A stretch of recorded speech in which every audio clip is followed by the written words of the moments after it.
Labą dieną, kapitonė. Sveiki, gyvi. Malonu Jūs matyti čia. Šiandien lankomės Jūrininkų sąjungos patalpose. Kalbinu kapitoną. Kapitoną mano manimu iš didžiosios raidės, kadangi jis vis aktyvus kapitonas ir dėsto pas mus ir užsiema visuomeninę švietėjišką veiklą. Tai tikrai malonu, kad tokių turime.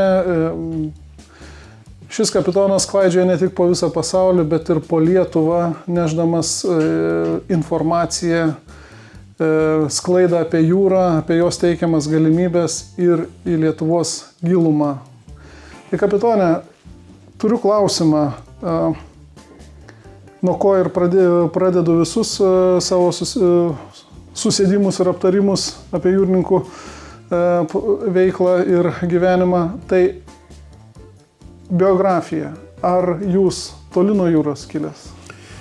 Aš kilęs iš Suvalkijos, sakysim, taip, iš Griškabūdžio miestelio, paskui pragyvenau visą, sakysim, tą, ką aš atsimenu gerai, taigi esu Kybartuose. Pasienio mieste gyvenau Švyturio gatvėje. Kaip tokie miesteliai net keista, kad Švyturio gatvėje šiaip ar taip. Tai buvo ir Švyturio gale gatvės buvo kažkieno iš miestų pastatytas švyturys toksai. Mes taip ir neįsiaiškinom, kas ten kažkada, nes ten buvo dar prieš karus pastatytas. Tas švyturys ir ten Suvalkijo praleido visą tą, sakysim, bazinį tą gyvenimo dalį, sakysim, iki baigęs vidurinės mokyklos, kol išvykau mokytis į pradžių į Klaipėdą, paskui į Liepoją. O kas lėmė pasirinkimą? Pasirinkimą tokį lėmė taip gyvenimas pats. Ta prasme, kad kada atėjau laikyti į Klaipėdą, išsilaikiau egzaminus visą kitą, bet įvyko toks, tais laikais įdomus incidentas. Mes su šiauliečiu tokiu Arnus, suprantate, esantys studentai pradėjo, tais laikais buvo gal tai įprasta, reketuoti pinigų. Ir mes dviese, ten 3 juos biskį apkūlėme ir be abejo vadovybė tuo metu nutarė, kad mes čia tokių chuliganų nereikia. Ir mus delikačiai paprašė komisija, kad jau nepriimti. Tada aš vykau iš Liepoją.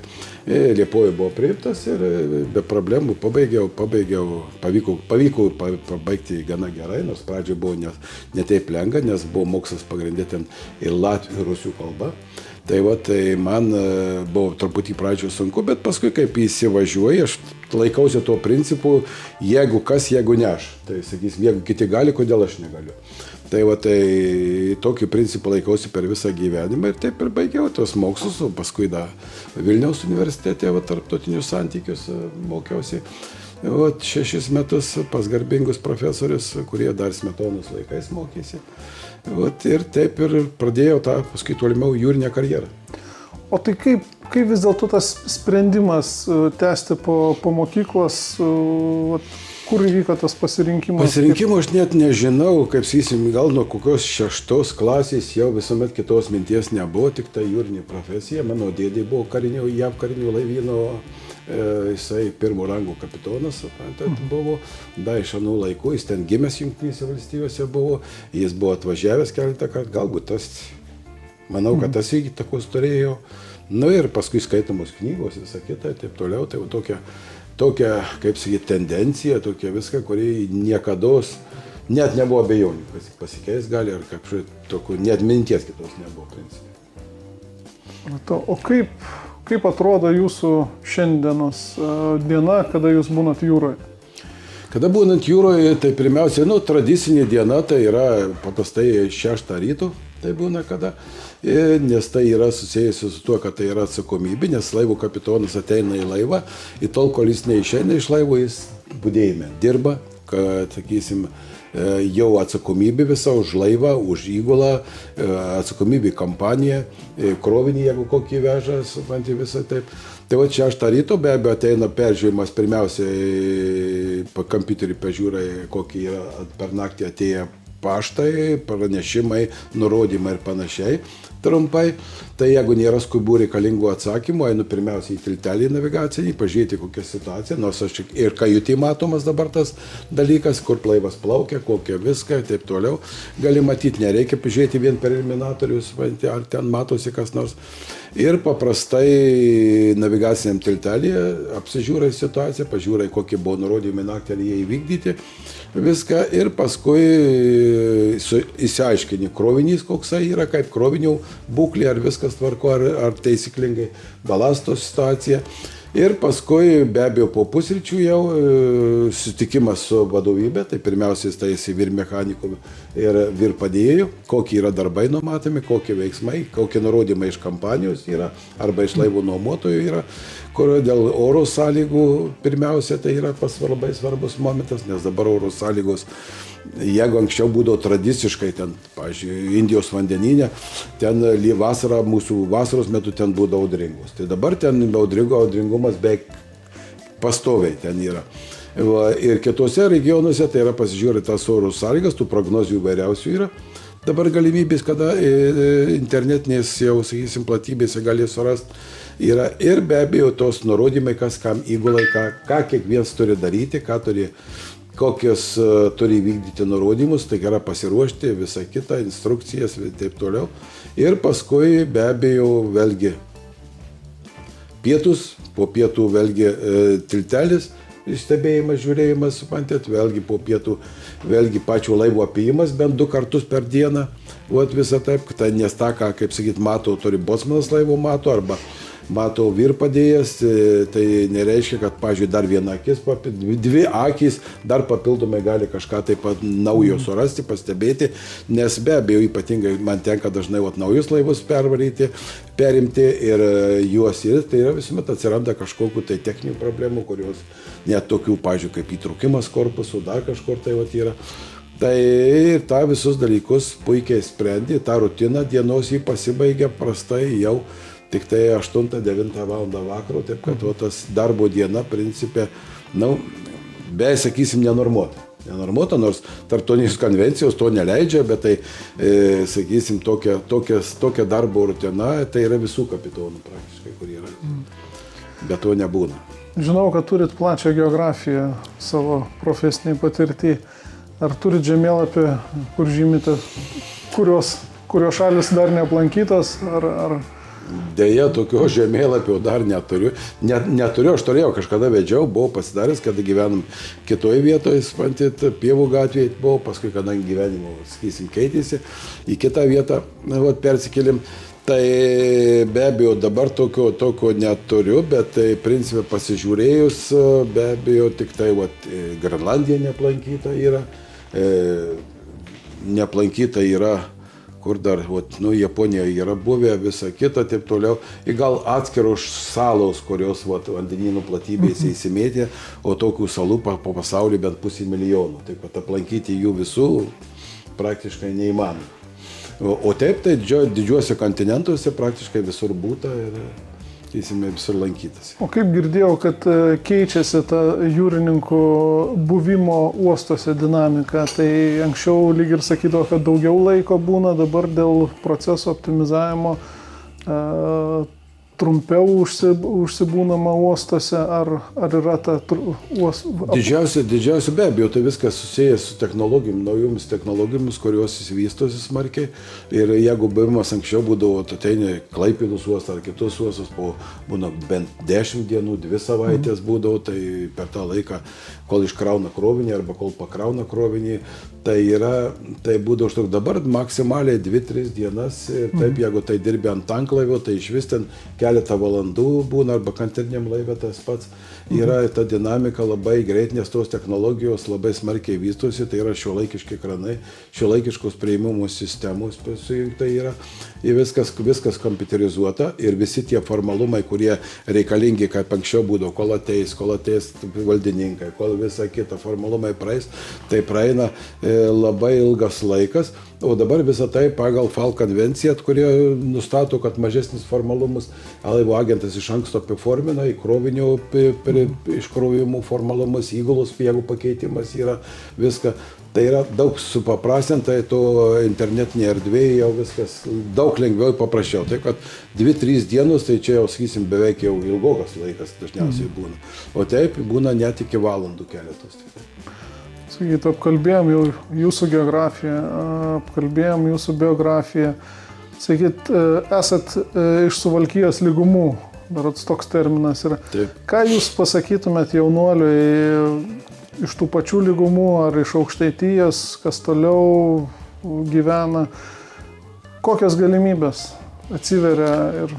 Jūrai atsiveria plačios galimybės. Pirmiausia, jūrininkam ta prasme, kad jūrininko profesija pripažįstama visame pasaulyje. Tai yra, jeigu jūs galite būti geras inžinierius, ten mokytojas, juristas ar dar kažkas, net į Europos kitą šalį atvyksite, jums reikalinga bus nauja atestacija, reikės mokytis naujai, įsitvirtinti naujai. O jūrininko profesija, kadangi jūrininko tokia, kaip sakyti, sritis yra, kur mokaisi visą gyvenimą. Tai yra, kas 5 metai turi atnaujinti savo žinias, patvirtinti sertifikatus, nors vienas, jeigu iš tų, pavyzdžiui, pas mane 26 yra tie įvairūs dokumentai, sertifikatai be pagrindinių diplomų, tai nors vienas, jeigu jų negalioja, vadinasi, kiti irgi negalioja. Tai va, tai čia šiuo atveju, todėl jūrininko profesija pripažįsta visame pasaulyje. Va, aš dirbau Australijos, Kanados kompanijoje ir be abejo niekas man papildomų nei atestacijų nieko nereikalavo, tik tai be abejo pasivat pokalbis paprastas buvo, vis sakysim taip, ir diplomai visi pripažįstami visame pasaulyje. Tuo labiau pas mus, pavyzdžiui, Lietuvos jūrų akademijos jūrininkai, ypač specialistai, pripažįstami, labai vertinami ir tikrai reikia pasakyti, iš mūsų kapitonų asociacijos, daugeliu pasaulio valstybių rimtų kompanijų, kurie dirba ir visuomet yra vertinami. Didžiai dalimi yra vertinimas gerai.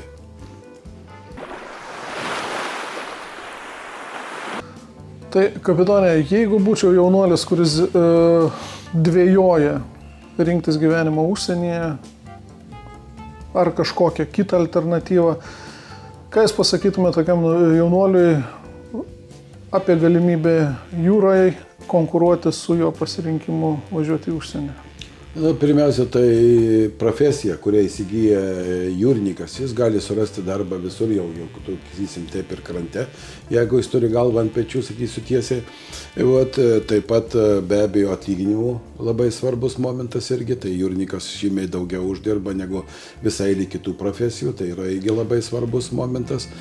Pas mane daleiskim, eilinis jūrininkas, jeigu jūrininkas virėjas, jisai yra dvigubą profesiją, virš 5000 uždirba, dar daugiau būna, kada premijos. Pati paprasčiausia, jau mažiausiai apmokama, jau ten, sakysim, tokia jo profesija, nekvalifikuotas jūrininkas, jis virš 3000 uždirba, tai yra irgi skatinimas yra, ir be abejo ta profesija yra visam pasaulyje, ypatingai tose šalyse, kurios susijusi su jūra, gana vertinama, net jeigu paėmus atskristi, daleiskim, į tokią Pietryčių Azijos šalis, tai yra, sakysim, taip, sakysim, kur yra jūrininkam atskiros, net oro uostuose yra, tai yra vietos, kur gali jie pailsėti, visą kitą būna pradėsi. Tokiam Singapūrė atskrendant jūrininkam tiesiog pagarba didžiausia, tai atskira eilė, kur eina visi keleiviai. Jūrininkam taip pat atskira eilė ship's crew. Laivų įgulai, kur yra praeini su diplomatiniu koridorium, supranti tokį praėjimą. Tai yra toks labai teigiamas. Tokio pačiu Malaizijoje, kitur yra tos ložės yra to pati jūrininkams, kur ateina atskirai jūrininkai, gali ten ir nusiprausti, atsigerti, jeigu ilgai laukia kažką, tai pavalgyti, tai pagarba tokiam jūrininkam ypatingai skirta. Ir be abejo, jūrininkai net įskrisdami ekonominę klasę gali vežtis papildomų lagaminų, visą kitą, taip toliau, iki 46 kg. Taigi į tarptautinė konvencija FAL tokia yra, pensijų nulap, tai yra tiesiogiai sudaro sąlygas, jūrininkam tokia pagarba didesnė ir oro uostuose, jeigu net ir kur reikia, pavyzdžiui, vizų kitose šalyse, tai jūrininkai tam šiuo atveju turėdami jūrininko knygelę gali skristi be tų specialių vizų ir panašiai. Tai yra šiuo atveju profesija pasaulyje yra vertinama išties, nes tai juk jūrininkų laivai juk perveža 90% pasaulio krovinių. Tai yra daug ką reiškia, tai yra, jeigu laivynas sustotų vieną dieną, pasaulio ekonomikos lauktų didelis bėdos. Tai turbūt reikia dar ir turėti galvoje, kas nežino, turbūt mes šnekam apie algas ir plus dar visas išlaikymas ir taip, visas viso laive jau viskas išlaikymas, ten, pavyzdžiui, vyks į kokią Norvegiją dirbti, tai reikės sąlygos gyvenimo, kokius tavo bus, maitinimas koksai bus, o čia viskas įeina, viskas į tą jau tiek maitinimas, tiek gyvenimo sąlygos puikios.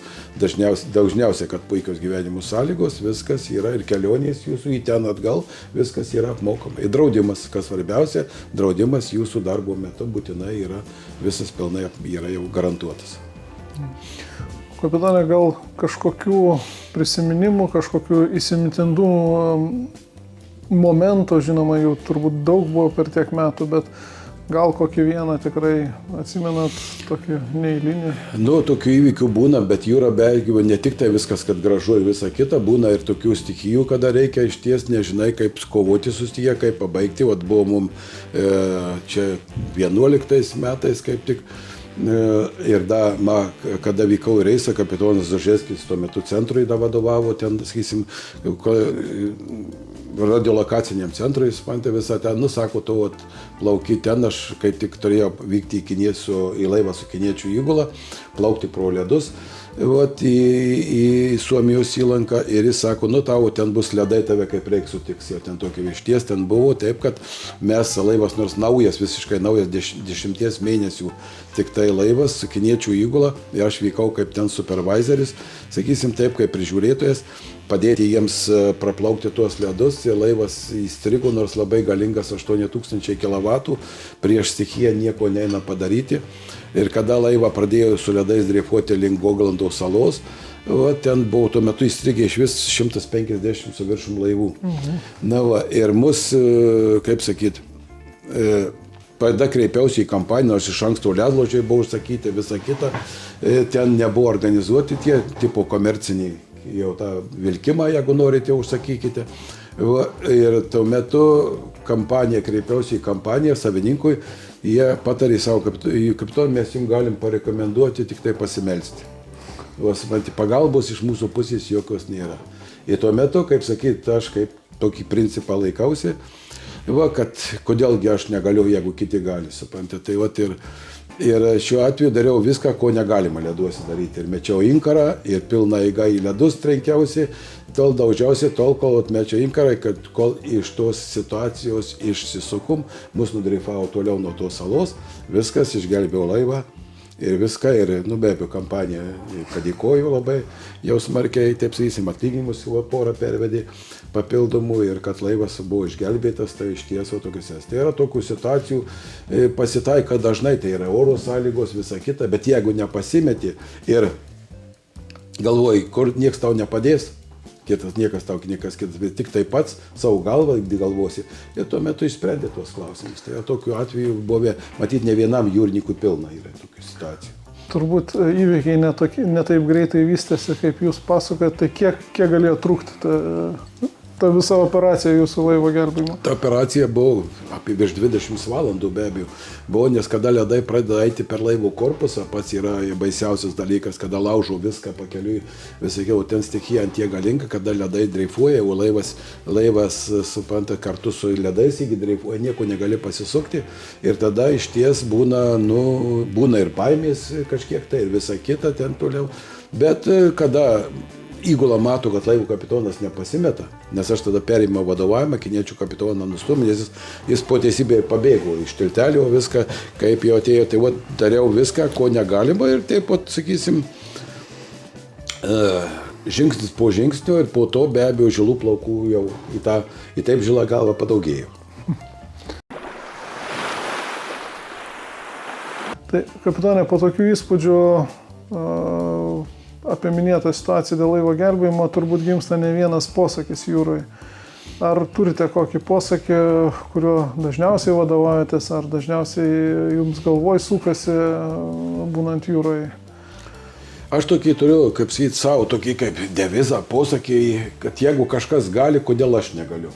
Tai yra, jeigu kiti gali padaryti, ar ten laivo, dabar, pavyzdžiui, buvo perimęs prieš keletą metų, dabar jau bent 5 laivus tokius jau buvo plaukėjo, supranti, kurie iškrauna 5000 tonų birių krovinių į valandą. Tai išties sudėtingas labai darbas, labai atsakingas darbas, nes ten ir laivų stovumas, ir visa kita, ir plaukimas pro didžiosios ežerus Amerikos. Ten visai, tai aš galvoju, kodėl, sako, manęs paklausė, firma sako, galėsi sutvarkysit kapitonį. Sakau, kodėlgi ne, jeigu kažkas gali, kodėl aš negaliu. Suprantate, ir viskas, pasižiūrėjau, paskaičiau literatūros, pasižiūrėjau, sakysim, tos, kas internetinėje, yra spaudoje, visur kitur. Pasidomėjau kelių kolegų viską ir pradedi pravarė, vis tiesiog paskui kompanija patenkinta, viskas dėkoja, kad laikus tvarkai, kad padarai atsakingai, visai kita, kada iškrauni 70 000 tonų per 10 valandų krovinį, tai išties yra ir tas laikas, kaip sakysim, greitai prabėga tiesiog per labai turingą ir jautiesi pakilus toksai, kada gali tą dalyką padaryti, ką kiti jau daro. Tai be planų ateityje dėstyti Lietuvos jūreivystės akademijoje, mes tikrai jūsų nepaleisim, tai kokie dar planai? Planai, aš dabar tuo pačiu greta savo tiesioginio darbo, tai yra akademijoje ar plaukiojimo, dar turiu tikrinu laivus, tai yra įsilaikęs tarptautinį survėjų institutė, Londone baigęs kursus ir tikrinu laivus, tai tiek Liberijos vėliavos, kur su Liberija tiesiogiai nieko nesusijęs, tai amerikiečių antras registras, tiek Panamos vėliavos ir visai kitų vėliavų, tikrinu laivus ir tuos, sakysim, tas naujoves. Tai yra siekiu to, kad viskas, kas yra šiuolaikiškai pasiekta, kad visą tą žinoti pačiam, kad galėtum perduoti žinias ir jaunai kartai, pasidaryti su kolegomis savo ir be abejo, kad visa, kas yra naujo, tai yra kas pasiekta yra, arba tai nauji laivų tipai, arba sakysim, naujos kokios konvencijos, žinios ir visa kita, kad visą tą įsisavinti ir nepasenti pagal laiko dvasio. Nes yra visai kolegų, sutinki, jisai ten baigęs kažkada jau darbus savo prieš 20 metų, jis taip ir sustojęs to savo pusėje. Ir paskui, kada kalbėsi, sakau, tai viskas tiek pasikeitė, viskas, davai, tą reikia atnaujinti visą kitą. Tai iš ties yra, ypačiam paskui jautiesi kažkaip tai pakilęs, drąsiai, kad tai yra nepasensti su laiku, ne amžium, o pats laikas. Tai yra sužinai tas naujoves, viskas, kas yra ir tą siekia ir be abejo dar tikiuosi dar ir padirbėti naujų laivų ten, suprantat, perimant, paskui ginkluotos apsaugos laivų, jeigu tai bus vėl reikalinga, nes dabar ten jau piratavimas sumažėjęs ir atkrito tas aktualumas, bet siekiai dar yra dideliai. Tikrai tiek ir klausantis jūsų, tiek ir girdint nuomonės iš kitų apie jūs, tikrai ta energija jaučiasi ir tikrai kapitonas iš didžiosios raidės, nenuilstantis, dirba pas mus Lietuvos jūreivystės akademijoje, dalinasi patirtimi su studentais.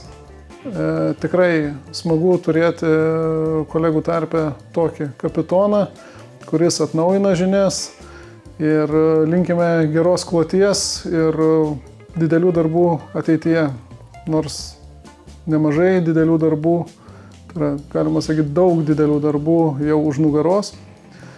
Tai ačiū šiandien kapitonui ir geros jums dienos. Ačiū.